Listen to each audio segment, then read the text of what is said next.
I wasn't sure how late was later. It's already been 2 hours. What if he needs more time? I kept picking up my phone and putting it down again. I was just about to give up and wait until tomorrow when my phone buzzed in my hand. I had been so out of it that the sound made me jump and I almost dropped it. Hello. Hi. I'm sorry about earlier. Don't be. The reason I got upset was because of something that happened last year. He sighed heavily. I want to tell you, but you don't have to talk about it if it's too painful. He didn't say anything for a few minutes. I had a crush on this guy at my old school. I told a friend. As he told me what happened, I could feel myself getting upset at this friend. How could he think that was funny? Kay trusted him and he totally took advantage of that. My hand tightened around the phone as I listened. When he finished, I could hear him breathing, trying to calm down as he pulled himself from the memory. Rue seems like a good person. I can see why you like him. Liked. You don't like him anymore? As a person, yes. As a crush, no. Why? Did something bad happen? No. I've just had time to get over everything. I nodded, then realized that he couldn't see me. I'm getting tired, so I'm going to go to bed. I just wanted to call you so you wouldn't feel bad about what happened. I'm glad you called. To be honest, I was kind of freaking out over here, thinking I had messed everything up before it even started. I really did have fun today. Me too. There was another pause. I'll let you go now. See you tomorrow? Yeah. Good night. Night. As I laid back on the bed, I realized that I felt lighter. It has been a while since I last talked about it. Back then I had only told Mom the full story. My other friends found out about the crush when they heard about the prank. I had thought about telling them after Rue had walked home with me that day, but I had been so drained that I went to sleep as soon as I got home. They then decided that they weren't friends with him anymore. Even after he apologized. Unfortunately, it was too late. Now, I let my eyes wander around the room trying to clear my head. As I did, I thought of his room. With all his bookcases. As I continued to look around my room, my eyes landed on the book Shoyo and I are going to read together. My eyes closed to the thought of seeing him again tomorrow. It was around noon the next day when I turned to the last page of the book. Last night I couldn't stop thinking about what Kay had told me, so I'd grabbed the book from my bag and continued reading it. Walking over to my desk, I put the book back in my bag. Finally, I was ready to start reading with Kay. Mom and I had spent the morning planting her new garden. The slight breeze of the early morning was quickly burned off by the rising sun. Now, back inside, the cool water felt good against my hot skin. Stepping from the shower, I could smell the lunch Mom had been preparing for us. Dressed and starving, I headed down to the kitchen. The smile on his face was almost instantaneous as I came into view. My worries of things being awkward after yesterday were gone as I felt a smile of my own spreading across my face. Hey. Hi. After a minute of both of us smiling stupidly at each other, Mom cleared her throat. I hope you don't mind, but I invited Shoyo to have lunch with us, she said, turning back to the stove. I walked to the table and pulled out the chair across from him. I stopped when he glanced at the chair next to him instead. How was your morning? Productive. I finished the book I was reading. I thought you said it would take a couple days to finish. It usually would have, but I had some motivation to finish it sooner.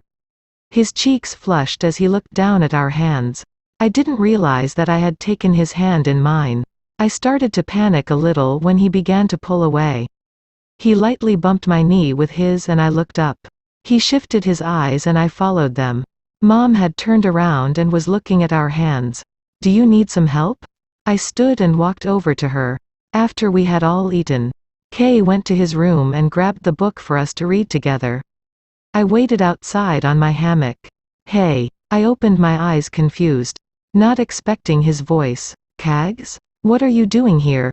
I can't visit? You can. But I wish you would have called first. Since when do I need to call first? I heard the gate swing open. Oh. I didn't realize you had company. Guess I really should have called. Kags, don't be like that. Kay had finally reached us. Here you go. I took the book from his outstretched hand. Kay, you remember Tobio, right? He stood there looking as smug as ever. Hi. Yeah, well, I need to talk to you, he said, turning to walk away. Give me a minute. Yeah, sure. He handed the book back to me and followed behind him. Ass. Really? What? You couldn't speak back? No. What is wrong with you? Do you know him or something? No. Then what? Do I need a reason not to like someone? Considering you don't know him. Yeah. Look, I just don't get a good vibe from him, okay? I repeat. You don't even know him. And you do? I'm trying to. He's only been here a few days and you're already into him? First of all, who said I was into him? And why does it matter if I am or not? Second, we're neighbors. It's not like I can just ignore him. Which you know I wouldn't do anyway. It matters because you're too nice to see that people aren't always who you think they are and you end up getting hurt once they show you their true colors. Cags. Not everyone is some enemy ready to strike. Nor are they some guardian angel looking out for you. You do realize if I had that same guarded way of thinking that you and I probably wouldn't be friends? What are you talking about? When we first met, everyone told me to stay away from you because you were really mean, but I decided to talk to you anyway and we've been friends ever since. You're right, not everyone has the best intentions, but the only way to find out is to get to know them. He pressed his lips together and I could see he was fighting against this logic. Then he blew out a breath and conceded. Fine, but don't expect me to like him. I laughed and he finally loosened up. Will you at least try to be civil? He shrugged, but I knew he was agreeing. Thank you. Yeah, well, I'll call you later. Okay. He walked back inside, sliding the door close behind him. I turned and walked back to Kay. As he reached me, I held out the book to him. Sorry about that. No worries. He looked at the book but didn't take it. Hang on a sec. He walked to the end of the hammock and detached one of the bars. I heard a click and the bar extended and curved upward. He reattached it and did the same on the other end. There's some fabric fastened to the side. Can you unsnap it? Sure. I looked on the side of the bar and undid the clasp. As I did, the fabric slowly started to slide up the bamboo bar, turning the hammock into a swing. Fancy. I know, right? He had made his way back over to me.